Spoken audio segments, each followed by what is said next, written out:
Do you struggle with the separation between your work and personal life? Perhaps you're working at home due to COVID, or maybe you just started a new business and you're trying to figure out what that balance is between work and taking time for yourself. In today's video, we're going to talk about two different work-life structures and how to evaluate which one might be the best one for you.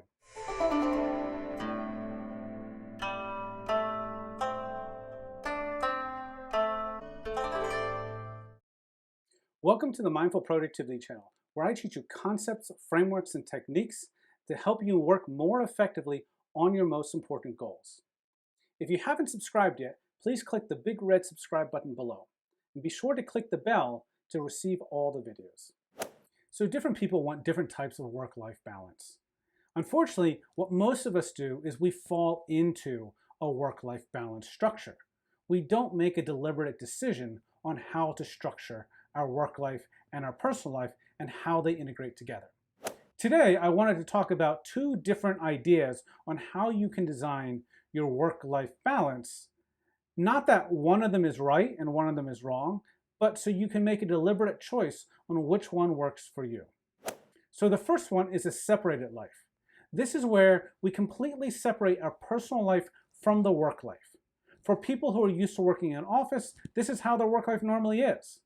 I wake up in the morning, I commute to the office, I actually do my work, and I come home. And once I'm home, I'm in my personal life. Now, the advent of the internet and email and things like that, the 24/7 lifestyle has sort of changed some of that for us, where we now often work at home as well. However, that is like the ideal separation, is where I actually go into a workspace, I work for a block of time, and then I come out of that workspace back into my personal life. And there are very clear delineations between my work and my personal life. So there's commutes, for instance. A lot of people who work at home will even do virtual commutes, where they'll actually go out, they'll take a walk, they'll get on the bike, they'll simulate a commute to go into the office. That office being their home office, but that allows them to have that change, have that shift mentally into the workspace. And at the end of the day, they do a shift again. Some people do this with changing into clothes. I'm going to change into my work clothes for my work day, and the end of my work day, I'm going to change out of my work day. So the other type of life, as you probably guessed, is an integrated life. And this is where we're interweaving our personal and our work lives together. So we do a little bit of work, then we go do a little bit of personal stuff, then we go back and do a little bit of work. Now, the benefit of this is that we can do personal stuff during the day, during our normal work time. So maybe that's going shopping, maybe that's going to the doctors, picking up our kids, things that we want to bring our full personal attention to without the work mentality being there. And so by doing this kind of work-life integration, we can weave our lives together. The challenge, of course, is that we can take it too far in one direction or the other. We either become workaholics, where we're then putting every little bit of free time toward work, and we're not scheduling enough time for personal life, or we can get lazy. We can say, oh, I'm going to do this, this, and this personal stuff, and we're not actually getting enough of our work done. So it can be a little bit of a challenge to live an integrated life. If you do so, I recommend actually planning your days, scheduling them out, really doing some sort of technique that helps you figure out exactly what balance you want to achieve.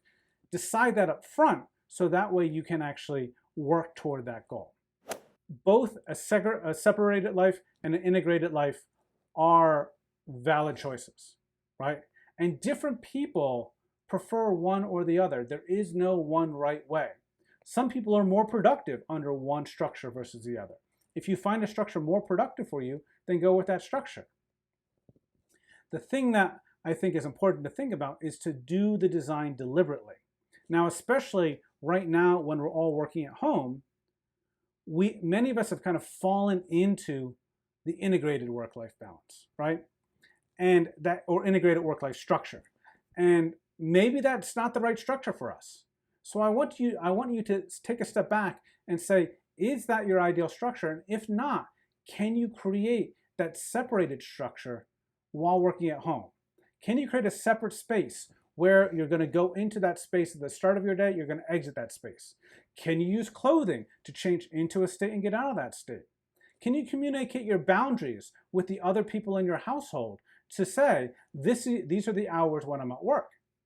Likewise, if you're using an integrated structure, you'll also need to do those things. You'll need to develop techniques to shift into a work mode and then to shift out of a work mode. You'll need to communicate your boundaries with the people that live in your household or who happen to be in the household when you are working so that they know that you are working. But it works most effectively when you make the decision deliberately. When you say, I want a separated work-life structure. So I'm going to do everything I can to start a work day, work the whole day, and then stop. Or I want an integrated work day where I'm integrating my work and personal life. And from that decision, you can then make the other decisions that help support that.